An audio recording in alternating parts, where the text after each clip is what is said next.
Tungkol ba to sa sandamukan nating mga kritiko? Pasensyahan kung may maapakan man ako ngayon. Hindi ko to sinasadya, ito lang ay nagkataon. Tunog mayabang pero dapat mo bigyan ng atensyon. Itong mga kupala nagkalat dapat nang bigyang tuon. Tubak ka tol, kailangan to hanapan na ng solusyon. Bago pa umabot to sa critical na kondisyon, huwag na nating antayin na rin ang to maisalba. Halika na at simulan na natin ang pag-aalsta. Umpisahan na ang laro, sige batuhan na ng letra. Mangangapa na ang mga makatang kumukontra. Gamit aking maniobrang magbabago sa sistema. Tatalbog lahat kahit magbago man ang ating tema. Di yun na naisin ang lalabas sa bunganga. Matapos mo tong pakinggan, ikay maaabala. Di nyo kayang salagin ang pinigas ng aking dila. Para kang nakipaglaban sa moderno na dakila. Honesty boy, halika nga at may pag-uusapan tayo. Ano yun tol, makikinig ako sa sasabihin mo.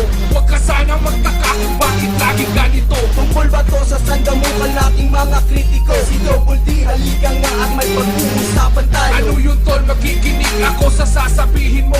Huwag ka sana magtaka kung bakit lagi ganito. Tungkol ba to sa sandamukan nating mga kritiko? Kahit ilang galit ang ibuhos, di kayo makakapuntos. Maagang ang namulat, ba't utak walang maipos? Mga sawi na nga pilit pa rin nakikipagtuos. Kaya pagdating sa banatan, panay ang ani ng batikos. Tol, sa akin muna lang kaya sila ipaubaya. Pagdating sa mic ako ang tinatawag na buhaya. Susukatin natin kung hanggang saan ang makakaya ng mga gunggong na tong umapila na merong kaya. Ay kumakalat na kasi ang mga rapper na mangmang. Tapos sa mga pupunto sila pa ay nagtatangkang palubugin ka kahit na wala naman silang alam. Kahit di kasali sa usapan nakikialam. Teka muna, pwede bang huminahon muna tayo? Baka humingin aking ulo, yun ay delikado. At sasabot ng bigla at may masabi aking labi na hindi masisigmura ng ating mga katunggali. Honesty boy, halika nga at may pag-uusapan tayo. Ano yun tol, makikinig ako sa sasabihin mo.